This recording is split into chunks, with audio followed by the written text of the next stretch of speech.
Well, hello, good evening. Welcome to the show, everybody.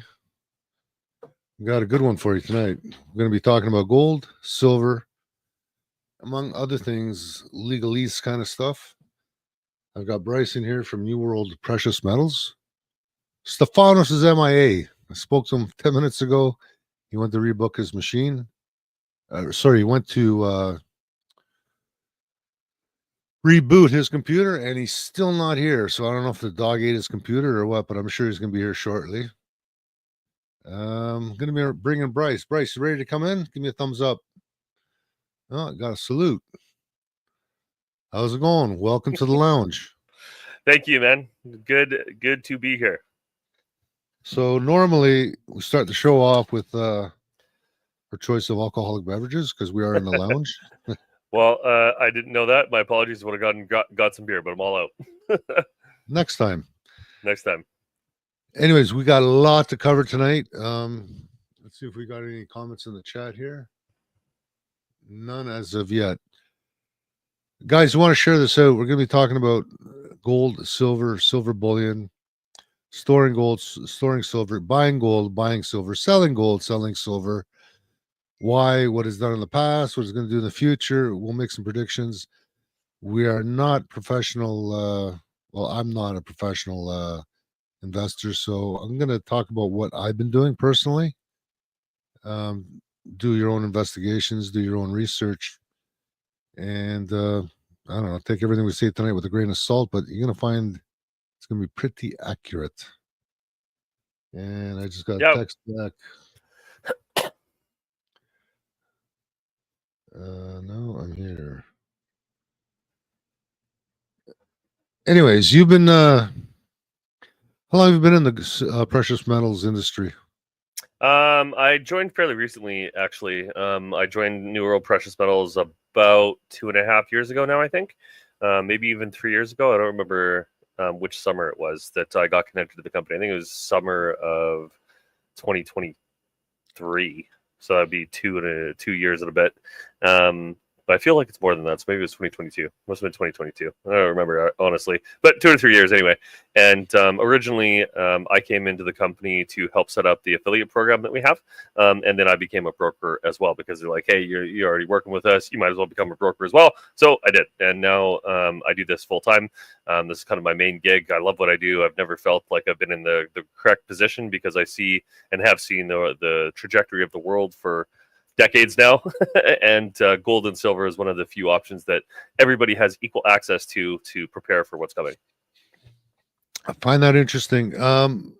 Okay, so we're talking about retail purchases of storage of gold and silver. Mm-hmm. I've heard from various sources that in North America, there is almost no retail market per se.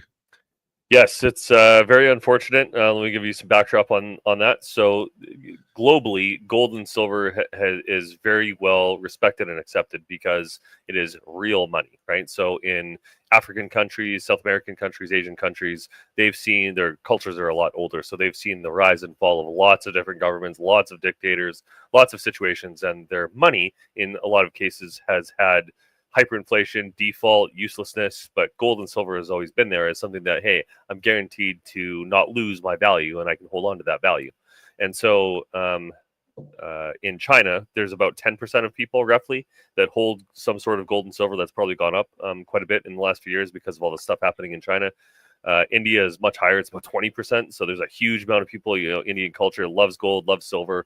And in North America, just in general, but Canada specifically, it's less than 1%. So North America, even though the global markets, central banks, super high net worth individuals, and nation states are all buying gold and now silver as well, and massive quantities, the public in the West has not woken up to this. So this is, the calm before the storm in the retail markets in the West, but the storm is here and it is already happening. In the last 2 years, gold and silver up on almost 100%. I think it's like 70 or 80% or something total in the last 2 years. And so this is happening. And you've probably seen the price of gold today hit a new record yesterday of $3,600. That was $1,850 2 years ago. So this is we're in a historic time in monetary history. Silver coins. Oh, Stefanos is back in. How nice of you to join us, Stefanos. Hope it didn't take you too long to boot up your computer. You want to unmute? You don't want to unmute. No, I'm still being shadow banned. Everything is like I'm still being shadow banned. It won't go live. It's blocked it out.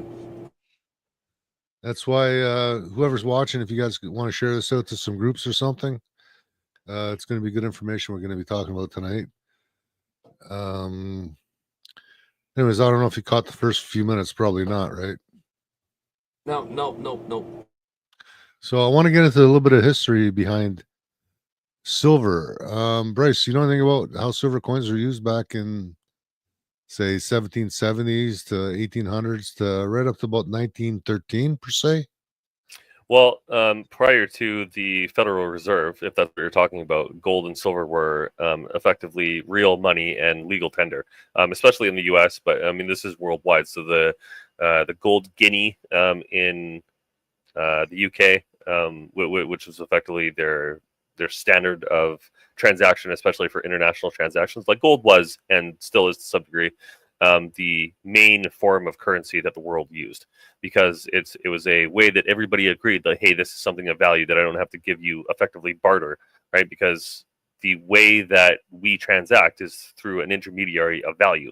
That was gold for thousands of years, and so it's only in the last 70 odd years that US dollars really supplanted that and took over as the main reserve currency from that. And that only happened in the last 50 years since the 70s, when Nixon disconnected the dollar from the price of gold. So is that what you're referring to, or are you talking about something else?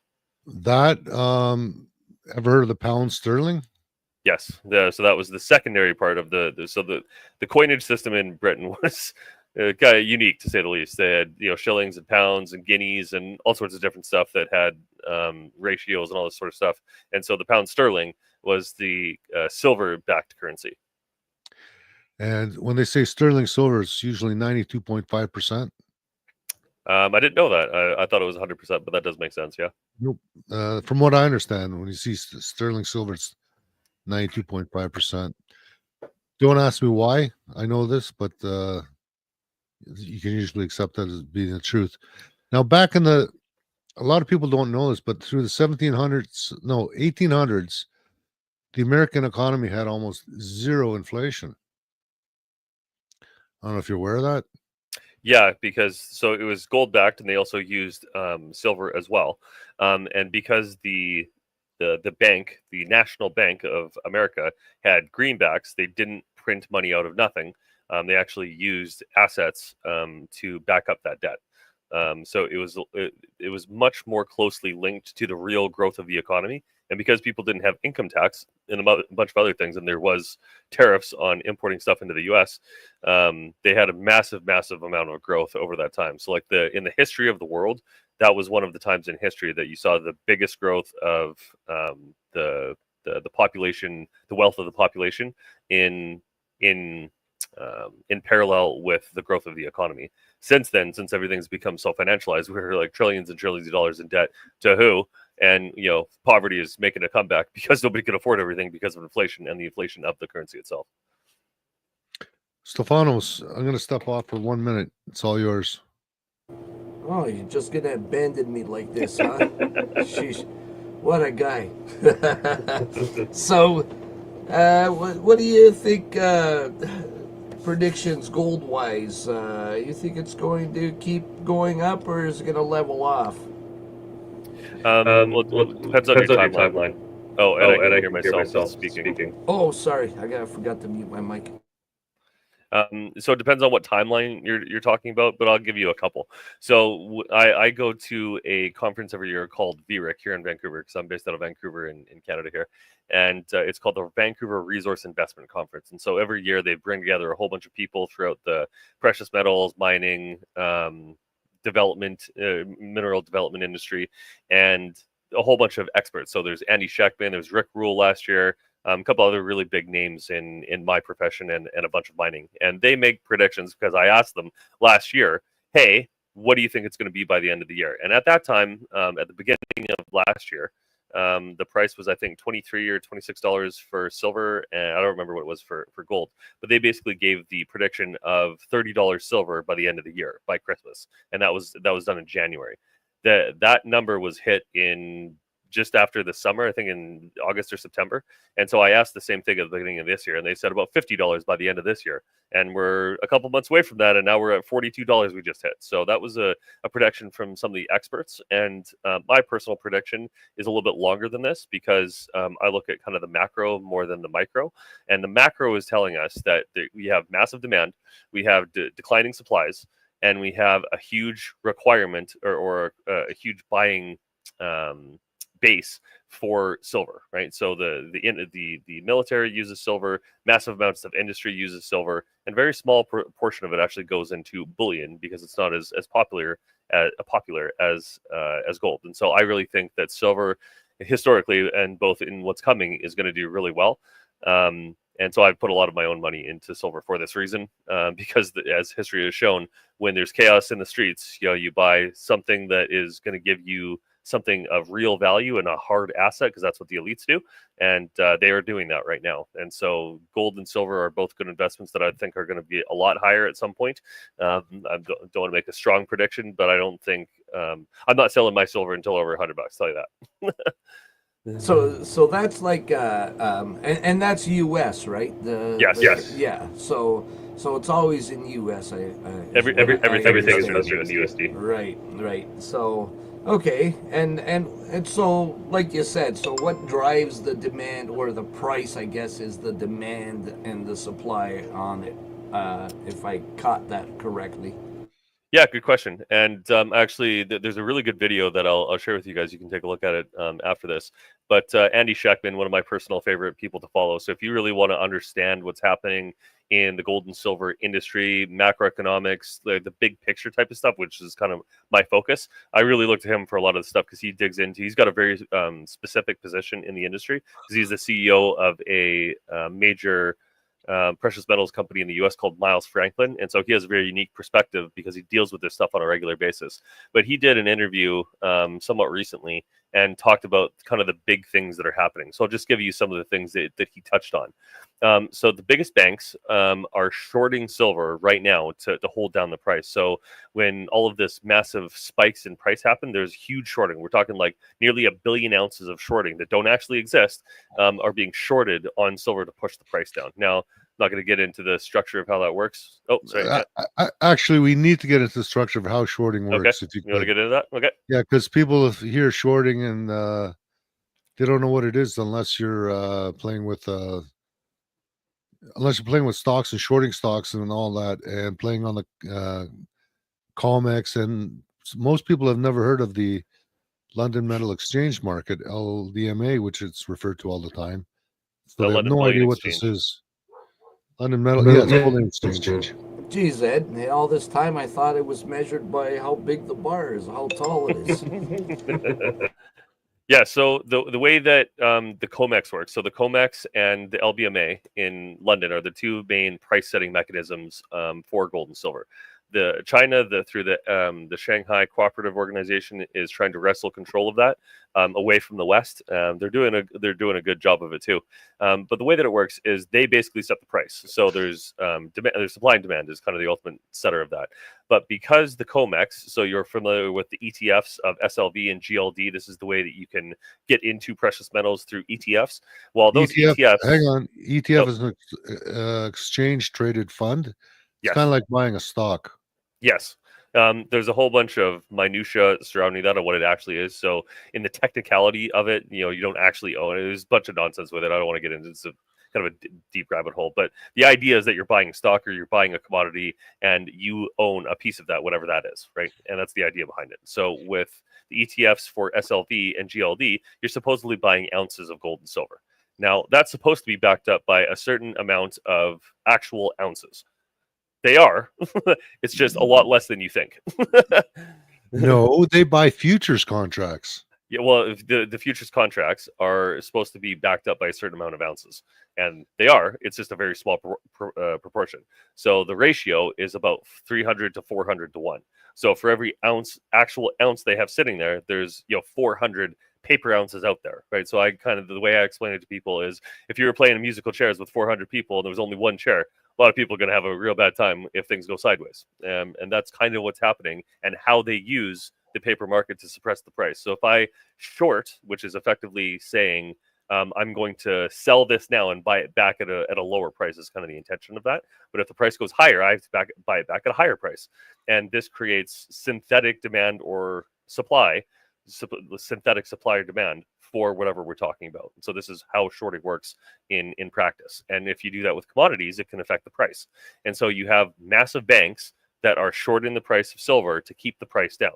Now, Andy Schectman, and I was thinking about this for years too. Like, I don't understand, because I knew it was happening too, but I don't understand why they would be doing it, especially because it was such an exposure risk to the banks themselves. Because if you buy something, if you short something at say $20 and it goes up to $25, you owe an unbelievable amount of money, especially if it is leveraged, right? And so there's a massive risk to doing that, right? And why would you do that? And who would have enough money to short 1 billion ounces, which is an insane amount of money? 1 billion times, whatever the price is right now, $40 right now. That's $40 billion effectively that you'd have to use to do that. And so the only thing that really made sense to him, and I kind of agree with him on this, is that it is the military industrial complex keeping the price low so they can buy everything up that they possibly can. And China is doing the same thing. So this is kind of segue into the next point, is that China is the biggest producer of gold, one of the biggest producers, the top 3 of silver, and they are going around the planet and buying everything that they can get their hands on outside of the market, which basically means that they're buying what they're buying is not affecting the price. So if I go to a mine, if I go to a distributor, if I go to Timbuktu or the middle of Africa or whatever, I just say, hey, you got some gold there, give me everything that you got. And they just ship it off to China to refine. We don't actually know how much they have. And so there's a lot of us, myself included now, that believe that China probably has more gold than the U.S. So it's officially stated the U.S. has about 8,300 tons and China has about 2,500, 3,000 tons. But China produces about 300 to 400 tons per year. And they've been doing that for more than 10 years. So where did that stuff go? Nobody knows, right? And so if they've been buying, sorry, go ahead. And that's gold we're talking about. That's here. gold, yep. Tons of gold a year. Now, silver and gold, silver comes out of the ground. It's usually a byproduct of the gold mining process. Usually. Correct. Actually, about 70% of the silver that comes out of the ground is from other types of mine as a secondary resource. So gold, silver, tin, copper, zinc, I think there's one more, is where the majority of it comes from. So silver only mines are only about 30% of production, and this is why one of the other reasons that I invested in silver is because at a certain point in the next 5 years, some of those silver mines are going offline because they're at their end of their lifespan of the mine, and it's very difficult and time consuming and expensive to replace that production. And so if the production isn't replaced, but you have the same or increasing demand, well, what does prices have to go? So a friend of mine, would this tie into sort of the banks that you were talking about? A friend of mine went and inquired at a bank about purchasing gold from them. They told him that they don't really sell too much gold, but if they did sell him gold, that if he was ever to sell it back, he can only sell it back to that particular bank that he got it from that specific bank. So I don't know why they're doing that. Is that just trying to hold on to it, or to create that shortage or whatever? I wouldn't put it past the banks to do that. New World Precious Metals has been around for a while, and in the last, they had clients before the company was open, because the owner of the company has been around in the industry for like 30 years, and he had a bunch of clients that were buying when the banks were saying to buy, because the banks were at one time saying, hey, buy gold today. And this is when, gold was near the peak at the time. So like 2010 to 2011 is the peak of the last bull run. And then it declined because the economy kind of came back online, and they printed us bajillions of dollars and got the economy rolling again after bailing out all the banks. And so the price of gold and silver declined. And so at that time, the banks effectively had bought huge amounts of gold and silver because they knew it was happening and they needed exit liquidity. So when you're making a transaction, you have to have a buy and a sell side. Otherwise, you don't have a buyer, right? And so to get out of something, you have to have somebody to buy into something, right? And what happened at that time is the banks were at the peak, because they saw the peak. They're like, hey, buy gold today, right? And now they're not saying anything like that. The banks don't want money leaving the banks. They don't want money leaving the system. Like you're already seeing Carney trying to what's the word, criminalize bank transactions over $10,000. But why $10,000? Why not $2? Why not $0? It's just a ridiculous idea on its face. But the point that I'm making with this is that the goal of the banks is to try to keep money in the banks so that they can continually recycle into the fiat system and loan against it, right? So the banks have what's called a net interest profit, so a net interest profit margin. So how much money do I have and how much do I owe for that? So whatever the base interest rates are, and then I loan out above that, so I'm making a percentage or a delta on that money, right? And so that is the bank's business model. So if you put a bunch of money in the bank and I loan it out and I make profit on it and I give you a infinitesimal return, but we all make money, right? It's kind of the model of a bank, right? And if you don't have that profit margin, your bank is insolvent. And this is what happened to SVB 2 years ago now. And there was a bunch of major world banks, Credit Suisse being the biggest of them, that went insolvent because of the bond problem and their lack of profit on their bonds. So this is a structural problem that banks can face if they're not making money off of their loans. And so if you have delinquency too high because of a recession that we kind of have happening right now, this is a major risk to banks in the financial system. Can't hear you, Ed. Ed's muted. He's always muting. It's his thing. I've bought silver from TD Bank a couple of years ago, I think 2 or 3 years ago.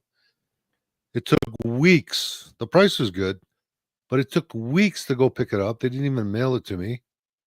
And I had to physically go in and pick it up. And when I went to pick it up, I figured, 2-3 days, go in. Hey, where's my silver?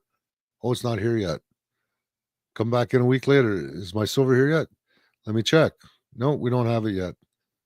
Took 2.5 weeks the second or third time I bought it.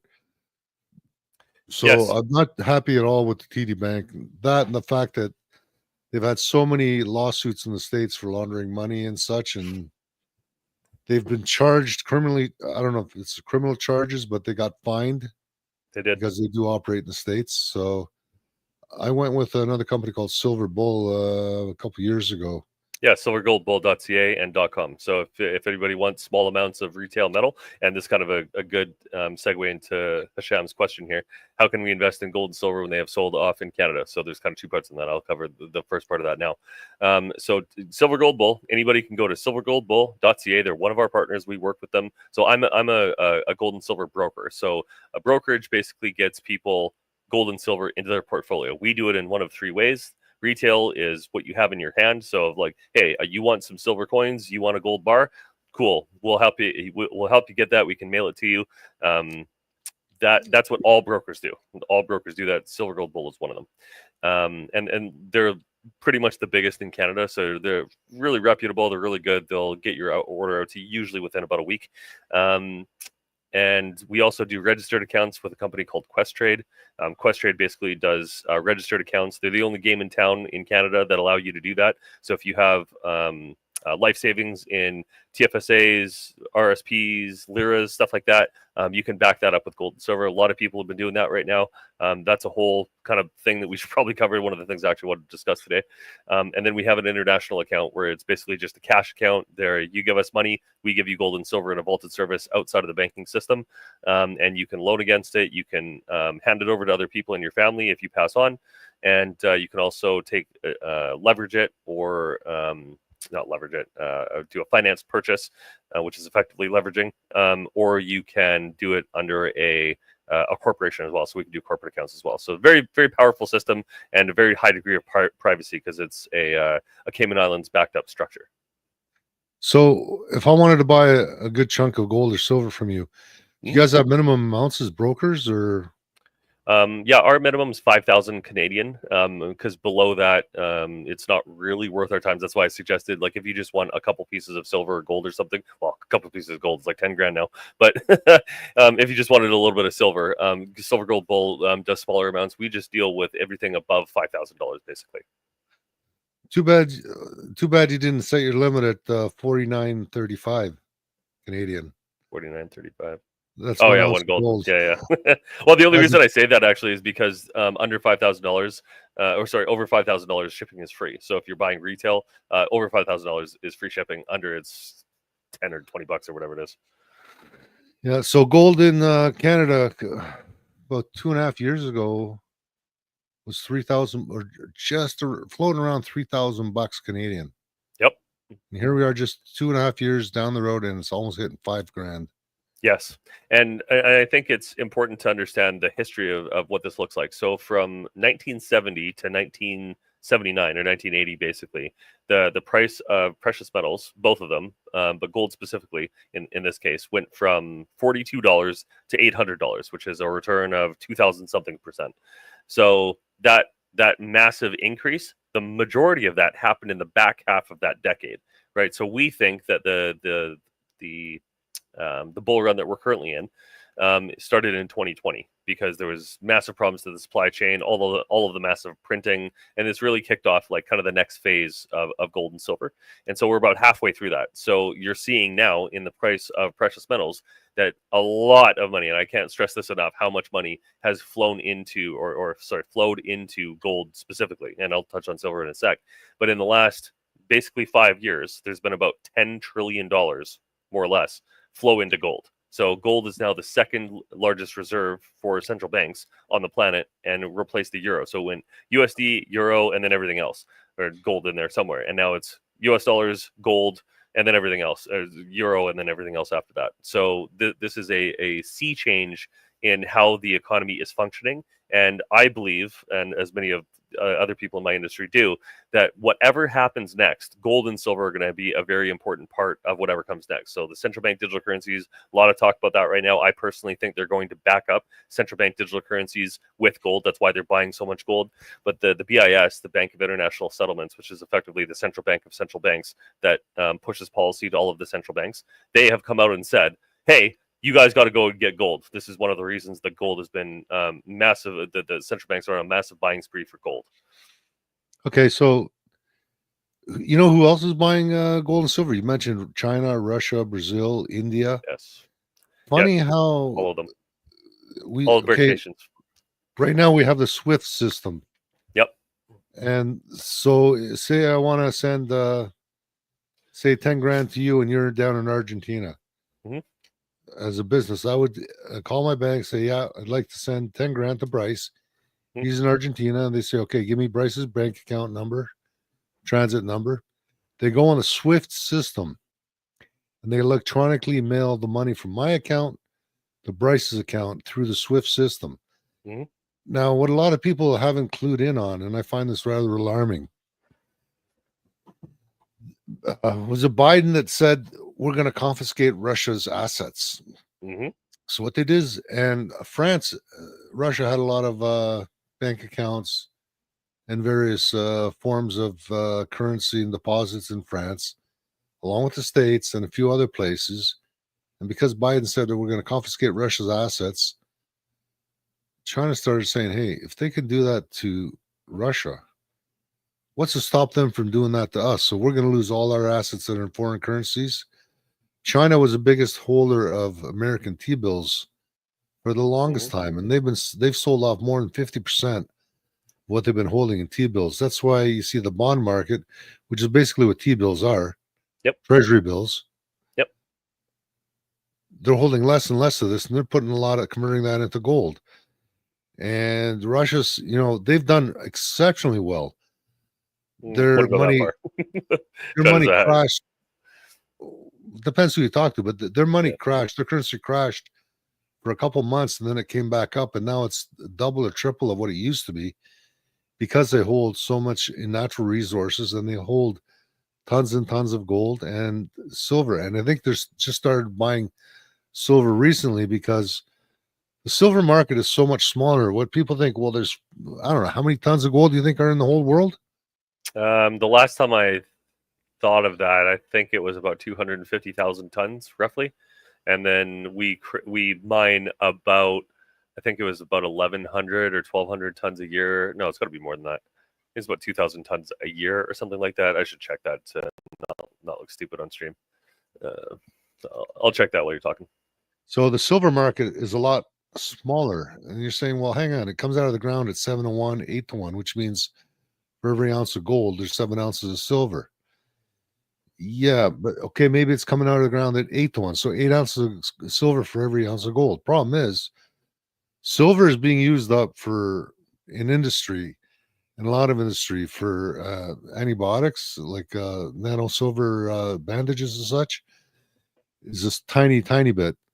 Silver plating, electronics, and the big one in electronics is the solar cells. I don't know if anyone knows is aware of this, but solar cells, silver is the primary metal that's used to create these solar cells, and we've got 700 gigawatts already online installed this year. So they got to produce a lot of solar cells for that. So this Yes. silver is not being held anymore. It's in solar panels. Yes. So let me answer that in a sec. I'll just go back to gold. So in total, there's about 244,000 metric tons of gold that have ever been discovered. So that's kind of what's sitting there right now. So China is one of the biggest producers, so is Canada actually, and we'd be a lot better than that if we, whatever. We'd be a lot better if we weren't run by the people we are. So to your point about silver, this is actually one of the major industrial demands. So silver is an extremely unique material metal. One of the elements on the table as an alloy, as a metal, as a precious metal, it's very, very unique for a couple reasons. So one is that it's the most conductive we have. It's better than copper. So almost everything that we have that's kind of high level technology, your phone, your computer, look, all sorts of different things have silver in it because it's a better, and it's the best conductor that we have. So that's one of the major reasons for that. So there's about 14 kilograms of silver in every Tomahawk missile that the U.S. fires off, and so this is one of the major demands from the MIC is that there is massive demand for silver to do weapons manufacturing. Right in EVs, there's also a lot of silver because it's a high tech item, and so silver specifically, it's called silver. I can't remember the name of it. This has been a while since I've looked at that. But China has pretty much maybe not a monopoly, but close to a monopoly on the silver silicate, I think it's called, some silver-related thing that goes into the production of metals, and that's because silver is also the most reflective material that we have. It's also the most malleable, stretchable. I can't remember the technical term for the stretchable, but you can take an ounce of silver and pull it out to like 100 yards or some ridiculous length, and so it's a very, very unique and powerful metal in industry that gold is not. I thought gold was super malleable. It is, but silver is the best of a whole bunch of different things. The three that I mentioned is conductivity, reflectivity, and I can't remember the technical term for stretching. Malleability, I think. Malleability is the ability to be hammered, I guess. Yeah, that's the right term. It's an ability of some sort, right? Yeah. Anyways, so a lot of it's getting used up in solar panel production right now. Yes. In China, India is ramping up their silver production, which is they why just bought buying. a huge amount they just bought. And Saudi Arabia, did they just buy some recently? They did buy it. Yeah, I'm surprised you know that. Yeah, so Saudi Arabia again is buying. So there's a reason for this as well. So China is trying to create an alternative to the SWIFT system, right? How would that SWIFT system work? Because nobody trusts the Chinese government. Nobody wants the yuan. It's a garbage currency that's controlled by the Chinese state, and nobody trusts it, and nor should they, because it's manipulated to the nth degree, and it's worthless outside of China, basically. So everybody is effectively said, and this is one of the underpinnings of the BRICS nation, is that they created the BRICS nations. They created a white paper for the unit, and the unit is supposed to be 40% backed up by gold, as well as settlement in other currencies. But gold is the main settlement value of those transactions, and so the Shanghai Cooperative Organization, so the SCO, is trying to create this system, and it's actually already online. They've already done transactions in it. I think it went live last month in August, I think, is when they went live with their first transaction. And so they are trying to wrestle away from the SWIFT system that's Western controlled, is the purpose of this. And gold is the central thing that they need to do that. So this is, my theory is this is one of the reasons why they are buying all of the gold that they get their hands on, because if they can wrestle away the control of international transactions from the U.S., and they're the manufacturing powerhouse that they currently are, thanks to the West and the corruption of the financial system. But that's another story. Then they might be able to overtake the U.S. and save their economy and their ridiculous political dynasty.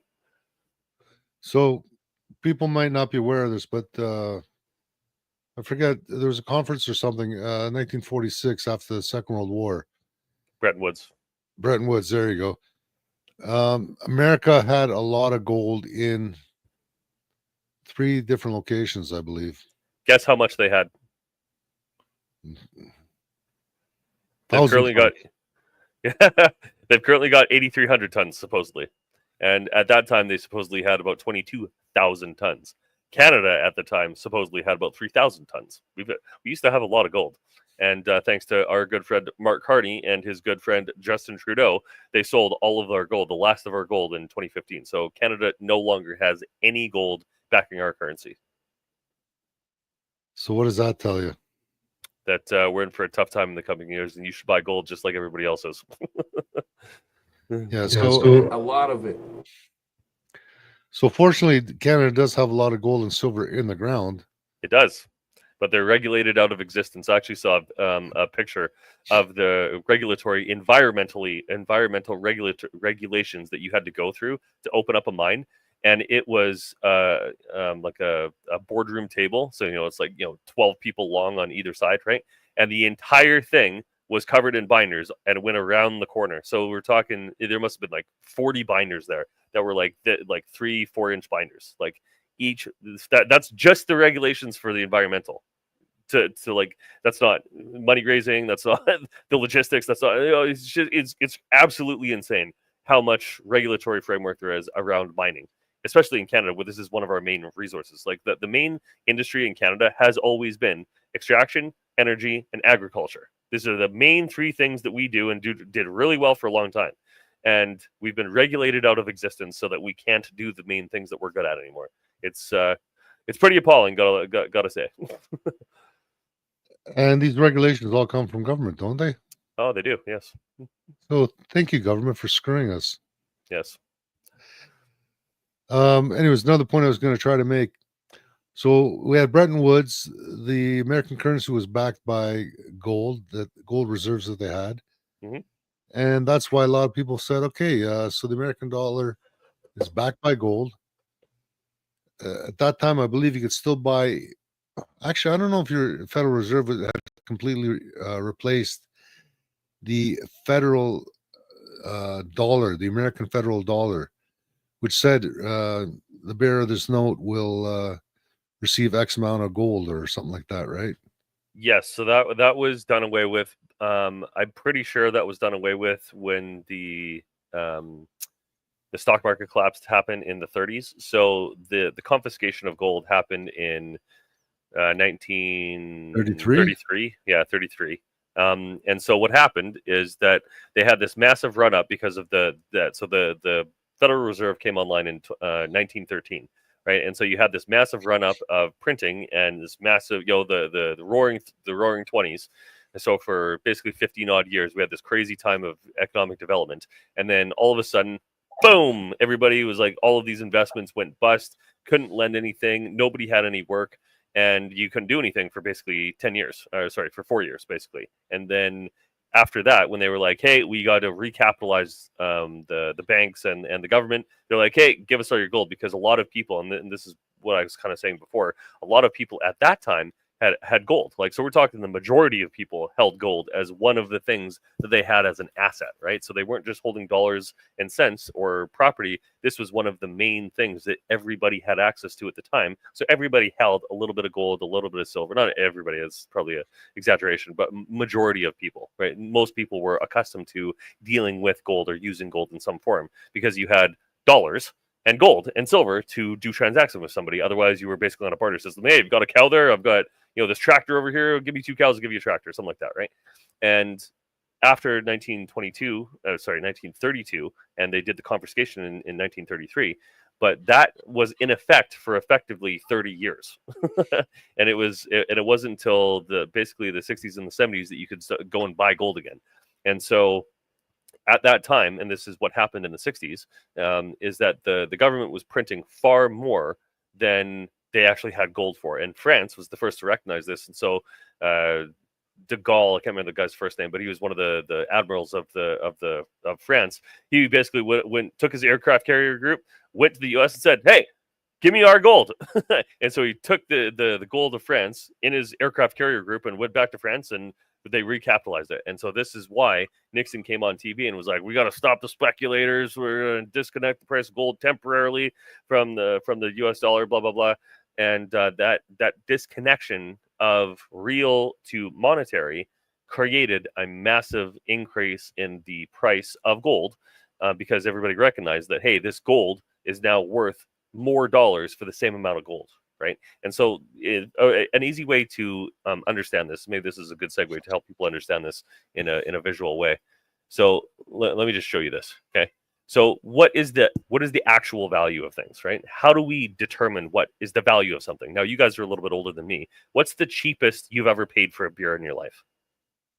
We're holding a beer now. That beer is probably $5, $6, $7 if you buy it at the liquor store, but it's $10 if you go into a restaurant, right? What was the cheapest you ever remember paying? And I think it's $25 in a strip joint right now. In high school, a case of 2-4 Canadian was $18. A 24 case was $18. Okay, that's like $50 now. I think it's even more than that. 24 cases. Yeah, No, 53 and around there, or something for a 2-4 now. Okay, so we're basically saying about 100% inflation on that item, right? So I had a teacher in when I was in high school. We were talking like 20 years ago, and he was from the 70s, right? This teacher guy, like he would go to the bar, slap down 2 quarters, so 50 cents, and get 2 beers and have enough to give the waitress a 10-cent tip, right? So that was his price of beer when he was a kid, right? When I was a kid, so we're talking 20 years ago now or whatever, beer was basically, $2-3 if you bought it at the store, because I could get a 6-pack for $8. So like a 6-pack was pretty cheap. $6 is $2 a beer, right? And now that same beer, or same 6-pack is like $14, right? So just in this time, in my last 20 years, the inflation of my beer, of my item, has gone up by 100%, more or less, right? And so the way that you measure that is in dollars, right? And so it's not just the increasing price, because like, did it cost that much more to make this beer? Well, if I'm paying more money to the people that make it, my costs of the inputs increase more. It makes sense that the prices go up, right? And that's what inflation is that the cost of everything goes up. But the actual reason for inflation is the printing of money. So if you have $1 billion across everybody, right? Everybody has this general level of how much things cost, right? And if you print massive amounts of money, it increases the cost of everything, and it pushes up the prices of essentials relative to everything else more, because this money has to go somewhere. And if you don't have enough, you lose. You're not able to buy anything, right? And so a simple way to understand this is by measuring things in gold and silver to see how much money we've actually lost of quote unquote real money. So I'm just going to share my screen here, but this is a really good visual assistant to understand how much money we've really lost.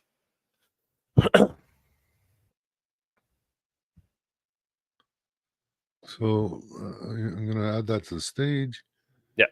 So in 1971, and this is in the U.S. obviously, so whatever the effective number in Canada was, but this is for the U.S. So in 1971, the federal wage was $1.60 per hour, and at that time, because gold was fairly cheap, it was like $42, right? That's 1.82 ounces of gold per week in 40 hours. Okay, so you made basically 2 ounces of gold more or less in 40 hours of work. Now today, that would translate, because of the price of gold, to roughly, and I don't remember when this was made, but you can just roughly think of the numbers of what it would be right now, and I can do the actual math if you want me to. Today, that would translate to approximately $150 per hour and $6,000 per week, right?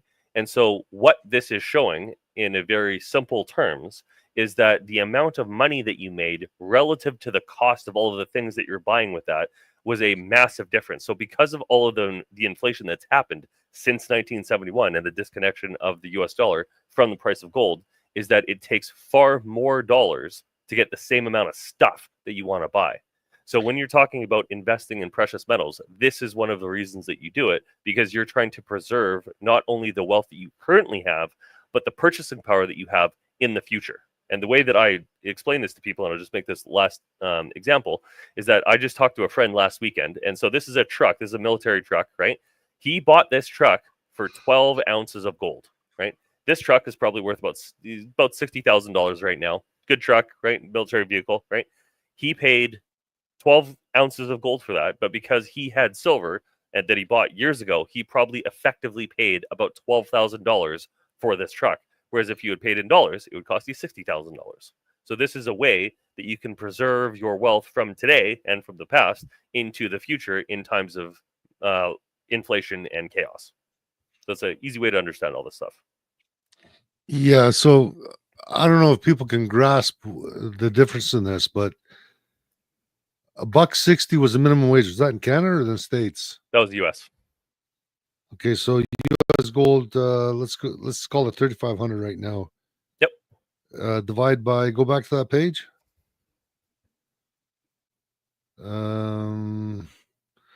Divide by 40 hours. That's $87.50 per hour. I don't know of anyone's minimum wage being $87.50 per hour. Do you? Nope. Yeah, even more lawyers. Federal minimum wage is the least you can pay anybody. Yeah, and so if you do, so let's do it the other way. What's the minimum wage right now? Like $15 or something? Yep. So $15 times 40 hours, right? That's $600. So now, if you take $3,500, call it $3,500, divided by $3,500 divided by 600. Now, that's wrong way here. $600 divided by $3,500. That's 0.17 of an ounce of gold that you're making now. That's just minimum wage. We're not talking about the real high end jobs. So you can see with this example. So this is the math, right? So if you take $600 that you would make in minimum wage as a percentage of gold in a week, how much gold is that you're making a week, right? And so this is what is that? 10 times less? 10 times less money. So the actual inflation that has happened to the currency itself over the last, let's call it 50 years, has been a reduction in your purchasing power by 10 times. So you have 10% less, 10% as much purchasing power as you did 50 years ago. Would you happen to have a chart of the New York Stock Exchange versus the price of gold? Yes. Let me find it. I can't remember where I put that. Give me a sec. Okay, so what he's going to show you is New York Stock Exchange, the average, I don't know how they do the calculation, but it's a basket of stocks. You've got the Russell 500, you've got various stock exchanges, but they take a basket of stocks and they say, if you buy one of these, each of these, it comes to X amount of dollars. Now you compare that to the price of gold. Hopefully Bryce can find this chart for us. So you put $100 in the stock market. You say, I'm just going to play the broader stock market, and you just let that money sit there. Now, if you're buying stocks on capital appreciation only, stocks that don't pay a dividend, you look at the value of those stocks back then compared to what an ounce of gold is worth. Then you look at the stock market today, and how many ounces would it cost to buy the same basket? You're pretty much on par. So if you would have stuck your money, leave your money in the bank, you get 1, 2, 5, whatever the current interest rate is. But inflation eats away at that because every day your dollar is worth less than it was the day before. That's what inflation is. And the reason why that happens is because they print more and more money, and it's not backed by anything. And that's dangerous times we've been living in the last 50 years, since 71, 72. Here in Canada, I think it's in 72 or 73 that Trudeau gave our Bank of Canada to the Rothschilds, or the international banking cabal. And us as Canadians, when we wanted to put money into circulation, we could do it was two ways it was done. You could buy Canada savings bonds, and the government would get to use your money, and you would pay an interest of 4 or 5%. Your money would grow that way, compounded annually. Or a government would say, I want to build a bridge. So the province would go to the Fed, say, hey, I want to build this bridge. Would you please print us X amount of dollars? And then that bridge would be built. And that's how the Canadian banking system was run. That's why for a while there, twice this happened. In the 60s, our Canadian dollar was stronger than the American dollar. And then it happened again in the 80s. Our dollar was, you get one point, I think it went up to about 110 or 1.15 for every US dollar in the Something 80s. like that, yeah.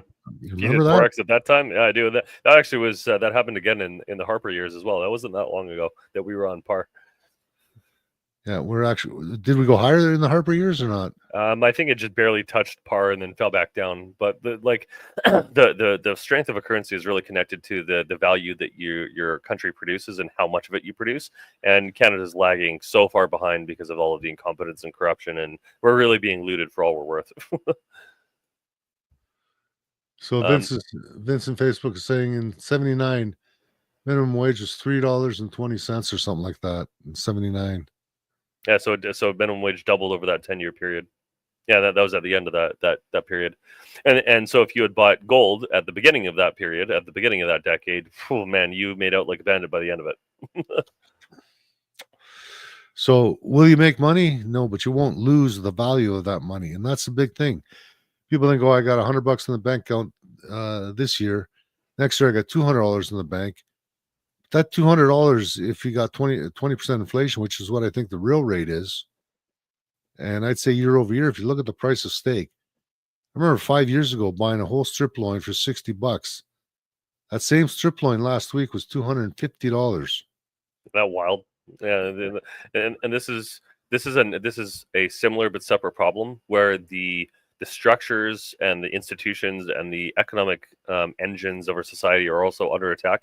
So the way that I explain it to people is that there's kind of 5 things that you need to survive what's coming, which is skills, assets, resources, protection, and community. Not necessarily in that order. And gold and silver is only one of those things, which is an asset, right? So all of those other things are important too, right? Because you can't have any of them without the other ones as well, right? You're not going to be able to maintain your life without some skills that you're going to be able to sell into the market, right? You need some sort of asset, you need resources to fuel the skills, you need protection, you need a community, right? These are the things that you absolutely need in societies to survive, right? All of those things are under attack in various different ways right now. And so gold and silver offer a way to protect wealth from all of the insanity that's happening, right? And if I could share my screen again, I want to visually show everybody what this means and what is coming. Okay, Put it up. Yeah, give me 1 second.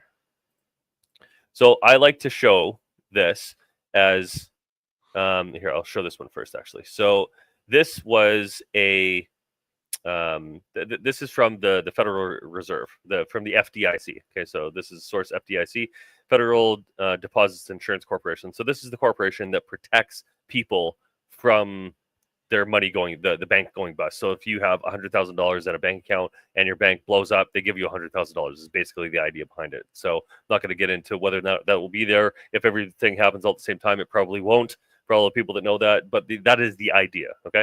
So what I'm showing here and what this shows is this little blip down here of negative billions. So this is billions on the left-hand side here. So this is the amount of money that the banks are losing or gaining, right? And so this little blip here of $75 billion, that's 2007, 2008. That's what they lost over that time. Okay. That was up until 2024 that these are unrealized losses. This could be stuff like commercial real estate, bank loans for residential, could be all sorts of loans that they have on their books that they are losing money on. Okay. This is the updated one. Nope, what's going on? Yeah, this is the updated one. So this is what we're looking at of the losses on the bank. Now you compare that to what's happening back here, and we are orders of magnitude worse, right? So this is kind of the threat to the banking system itself. Okay. Now what does that look like in history, right? This is on the left-hand side here. So this is what the run-up. So we were talking about the depression in 1930s, right? This is the run-up to 1929, and this is Black Tuesday, Thursday. I can't remember which day this fell on. It doesn't matter. Black, whatever day it was. And then everything collapsed, right? So this decline from the top to the bottom here was an 80 80 to 90% decline, right? And if you bought at the top right here, if you bought there, it took 30 years to get back to even. And this was the Dow Jones, right? So this is what in the middle of 2023 this looked like, right? So this is the same thing, more or less, that is happening now. Now, this is a little bit out of date because this is Dow Jones 2023, right? So I updated this last year. So this is updated December 13th, 2024. So this is 9 months out of date now.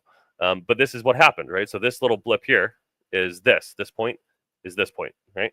And so it's gone even higher. So this is 44,000 points right now on this chart. I think we're at 45,000 points or something right now on the S&P on the DJI, right? And so but that's all focused on 7 stocks, though. Exactly. I was getting to that, right? So the majority of the gains in this time have been the Magnificent Seven. So the Magnificent Seven: Google, Apple, Nvidia, Microsoft, the other 3, Tesla. I can't remember the other 2. Doesn't matter. These 7 stocks are responsible for the majority of these gains, right? And if this crashes, this 80-70% decline, whatever this is going to be, that is possible. Now, we don't exactly know how bad a collapse is going to be, but I'll tell you this. Warren Buffett sold basically all of his positions. He's basically sitting in $340 billion in cash right now, and all of the insiders, all of the elites, all of the oligarchy, all of the WEF, all of the central bankers, all of these super high-level people that know about how the system works and help facilitate and build it are all getting out of the system right now. They're selling all of their positions, and the highest the highest proportion of retail money is now in the stock market. So the majority of this rise is people investing in this, right? So my question to everybody, right, is if you have a portfolio, how much of it is exposed to the S&P 500? How much of it is exposed to the markets? Because if this declines, if this happens, well, that's your portfolio that is going to be affected by this, right? If you're exposed to the market. So if you have mutual funds are effectively baskets of stocks that are managed for you by an entity. If you have them, you're probably exposed to this because the weighting of those mutual funds is correlated typically, depending on what you're invested in, with the S&P. So if the S&P is like 50% the Magnificent Seven, which is what it is right now, I've got another visual for that somewhere. So over here, that's the decline. Where is it? Here it is. So this is what the Magnificent Seven actually looks like. So Apple, Microsoft, Alphabet, Amazon, that was the other one, Tesla, and Meta, and Nvidia, right? So this is 50% of the S&P. And the majority of the gains in the last 10 odd years have been these 7 companies because they've just taken up such a massive proportion of the S&P. So if you're exposed to these companies, well, we're at all-time highs right now. Might be a good time to protect some of your wealth with gold and silver. This isn't financial advice. I'm just saying that this is what I'm seeing people do in the industry. And, don't do what I say, do what I do. Well, Warren Buffett, he's holding that much cash because he's holding Apple stock, and the price earnings is like 500 to 1, which means if he has $500 invested into Apple and he's only getting $1 back, that's a pretty shitty investment. It's terrible. And he's a value investor, so that's why he's not holding that. What I know. Well, and so there's another saying that goes back a lot further than that. It's basically, hey, buy when there's blood on the streets. Well, you have to have pepper. You have to have capital to invest when everything is burning, right? And so if you there's a guy that actually did this. I think he had like $50,000 or something. And in the middle of the financial crisis, when everything was like dirt cheap, he invested $50,000 on all of these big companies that weren't going to die, like BMO and all these banks and Meta and all these companies. Bought them at bargain prices and just rode the increase all the way up, right? And this is what the investors do. But to get to that, right, you have to have exit capital to pull your capital out. So if these people have been invested in this market since the last recession in 2007, 2008, culminating in 2011, if they've been invested that entire time, well, now we're at all-time highs, historic highs, right? We've never been this high anywhere close, right? And so if they need the decline to reinvest that money at bargain prices, well, what does that mean for the rest of everybody that's invested in the markets? You lose your shirt. Yeah. Be pretty sad that happened to everybody all at the same time, eh? It's almost like that might be a plan. 1987, 2008. You guys know where I'm coming from? Yeah. What is counterparty risk? What is that? That's good. That's a good question. So counterparty risk is the risk that you have in an investment that is required by some third party or some counterparty to make your investment successful. So the easiest way to understand this is you buy a fourplex, right, or a duplex. Let's say, make it even simpler, right? You buy one side, you live in one side and you rent out the other side. So your third party or counterparty risk is that you have somebody in that other side paying the rent so that you don't incur that cost. So if you're going to scale it up a little bit, let's say I bought a fourplex or a small apartment building or something. Now I've got 10 units, let's say. So my counterparty risk in that case is, do I have to put out money to keep people in there, or do I have to replace things that people break to keep my investment improving or giving me a successful return? And the more things that are required for that to be successful, the more counterparty risk there is. So the lowest counterparty risk that there is cash and gold and silver, because gold and silver is never going to zero. There is more counterparty risk with cash because you're effectively betting on the government and the country that currency is part of, or that currency is from.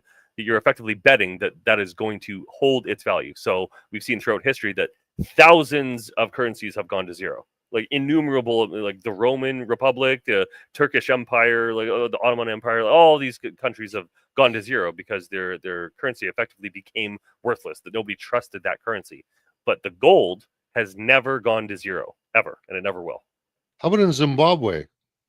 Yeah, Zimbabwe, that was hyperinflation. So when you get to a place with your debt that it becomes untenable, there's really only two ways that you can go with it.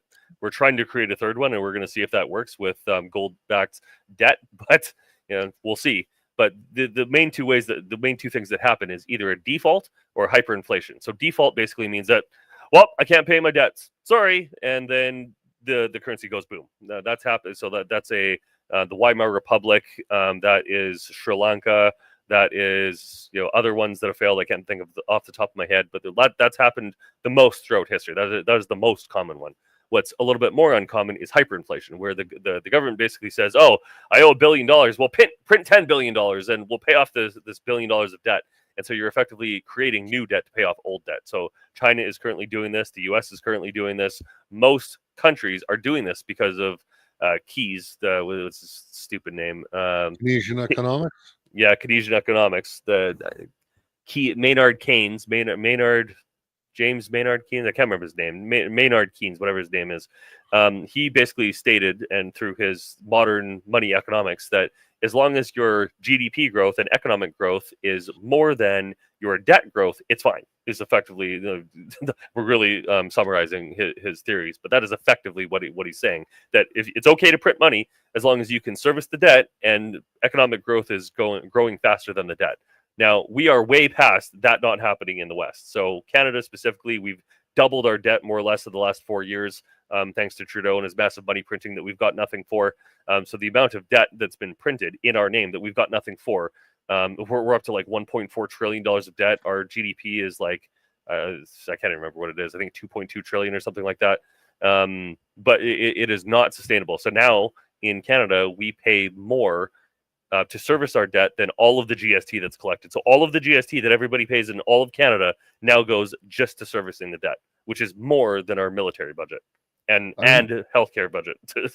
I remember under Mulroney when the GST first came in, it was only supposed to be temporary, right? Yeah. We're going to pay down the federal debt, and it's going to be sunshine and roses ahead. Yeah. Never happened. No, and now we're one of the most highly taxed places on the planet, and our services are declining. We have more corruption, more crime, more incompetence, more nonsense, more authoritarianism, more. But do we have more economic growth?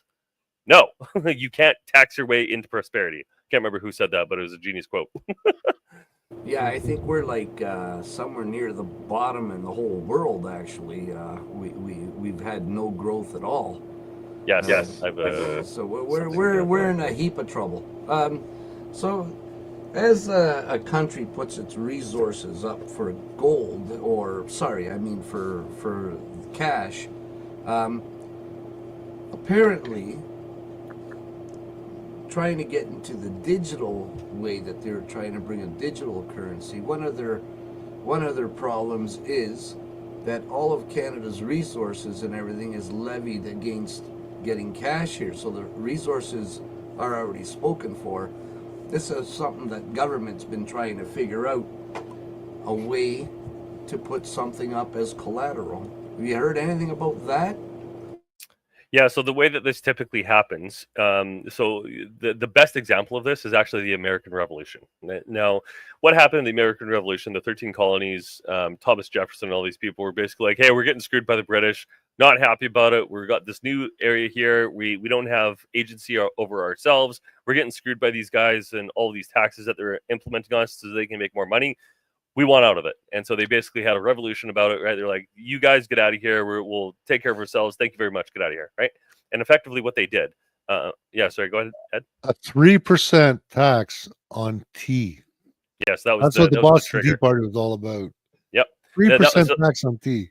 yeah, there was a couple other elements to it, but that was kind of the feather that broke the camel's back type of deal. So there was other stuff that happened before that was happening for years, but that was the final straw that they really were like, "Hey, that's it, right? Enough is enough," is basically what that effectively was. And what they did to recapitalize the currency is they used industrial assets, so housing and factories and mines and all of that sort of stuff. And you can't really do that in an effective way. It caused a lot of inflation, so it actually broke the system. So the first one that they tried broke because they were using industrial assets effectively, and then they settled. They tried to use silver, didn't work as well. It was working better, but eventually they fell onto gold and silver, so they used both. And so that was the recapitalization, or the capitalization in effect, of the American greenback that was outside of the control of the banking cartels of the old world of Europe. So, the Rothschilds and the central banks, all that. And they warred effectively. So there was a war on the American greenback because it was a threat to the central banking system, right? And so eventually, through subterfuge and infiltration and invasion in a bunch of different ways, they eventually got the Federal Reserve and the central bank passed in the U.S. And while we've seen the results of that, and the purchasing power of the average American in the U.S. has gone down by about 96% since that happened 100 years ago. And so we're basically in the end game of this financial experiment, which is effectively the same thing that's happened many times throughout history, of the financialization and the monetization of the assets and the people themselves. So if we're $100 trillion in debt, well, who the hell are we in debt to? Where did all this money go? If we didn't have any debt 100 years ago, or we had far less debt than we do now, where did all of it go? What did it do? Who owns it? Who has it? Who got it? Who's responsible for it? Right? If you looked into the who and the where and the why and the when, right? It's a very dark and deep rabbit hole. But effectively, we're being looted through this system. Is effectively what it is. Bryce, I'm looking at the time. We've gone way over our hour. Oh, sorry. Can we get you back in a couple weeks? Yeah, for sure. I'm going to the We Unify event. Are you going to that as well? I thought you were a speaker. Where's this? The We Unify event in Calgary. No, I'm in Toronto. I never got invited to speak at that. Oh, okay. Well, yeah. So I'm going as a speaker. So I'll be there in Calgary on September 18th to 21st. And then happy to be back outside of that. Yeah. So if people are looking to buy some gold or silver, $5,000 or more, or put some money, or talk about IRAs, this is what I want to get into. The different options that people have. Sure. We got to do this sooner than later, because I got a feeling gold's going to start to run, and silver is already starting to run. So it has, yes. The sooner the better. So if anybody wants to contact me, I thought I had here. I've got a link for Stefanos. Give me 1 sec. I will pull it up. Where is it? Here, right here. Give me 1 sec. I should have gotten this earlier. But you can go to info.newworldpm.com. I'll just put this in the chat here. info.newworldpm.com, and then just say that it was from the Freedom Report, and they'll pass you along to me, or you can just ask for me. They'll ask you how you heard about us. And give me 1 sec here. Just gotta change my.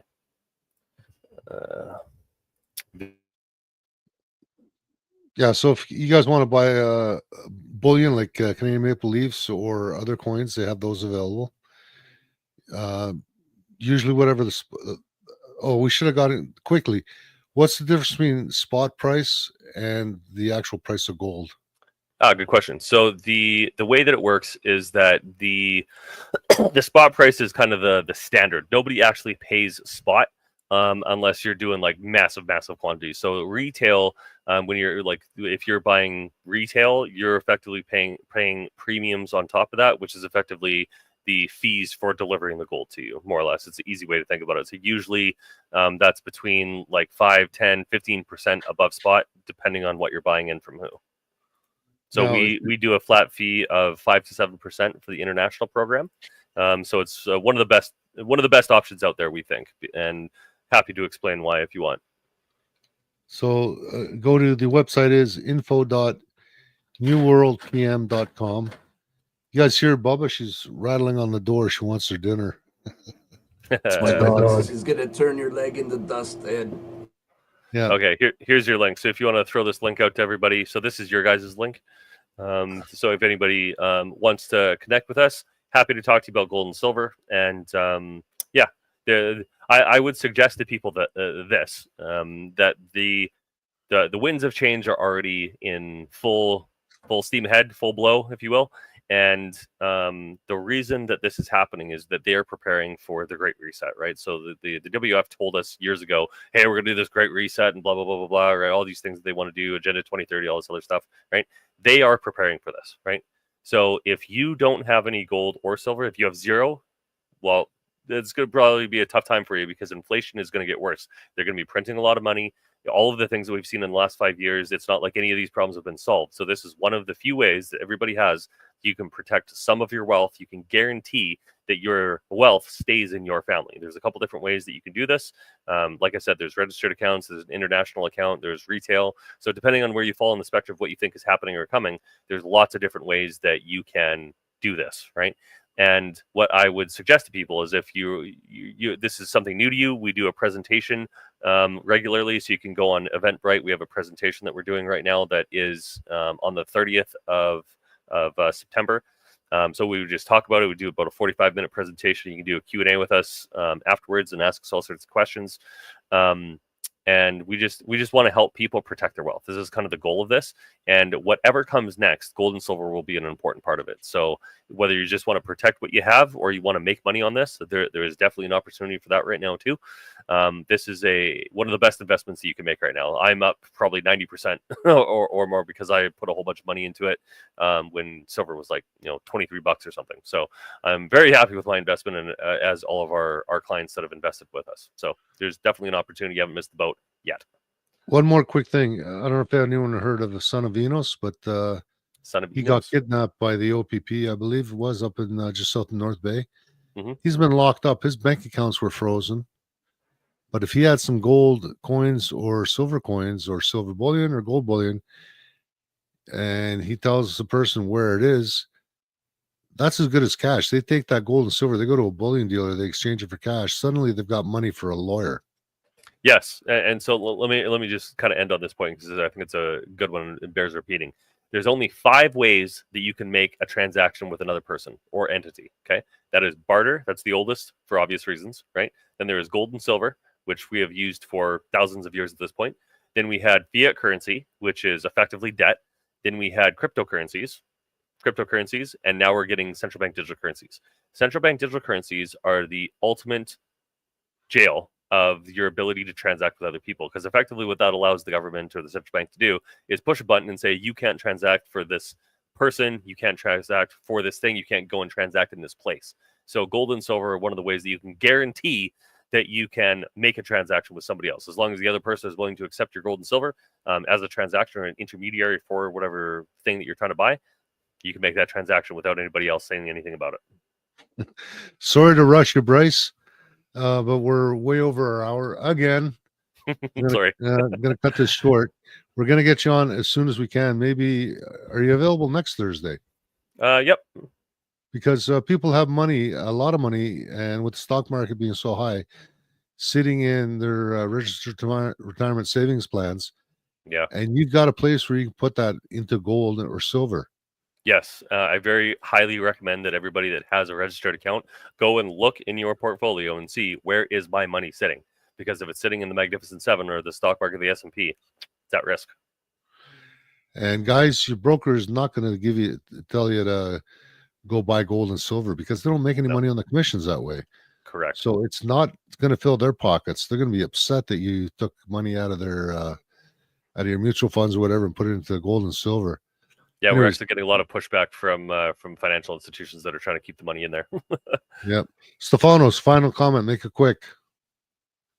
Just buy gold and silver. What else are you gonna do? You gotta protect yourself. Better protect your future.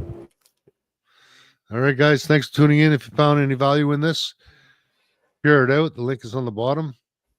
info.newworldpm.com/189.html. And you can get a hold of Bryce there. The phone numbers are there. Everything's on the website. And if you're in a rush, you can get a hold of Bryce right away. The phone number's on the site. Bryce? Yes, that's the corporate line here. Also post my corporate line number 3378188. You can also post that if you want. So this is my corporate line. So if you want to contact me directly, you can text me or call me, and I'll get it right away. All right, got a copy of that. They're making me work, man. It's so late in the game. Sorry. I'll be better prepared next time. Ed, you're slow. I got it up. No worries. You got it where?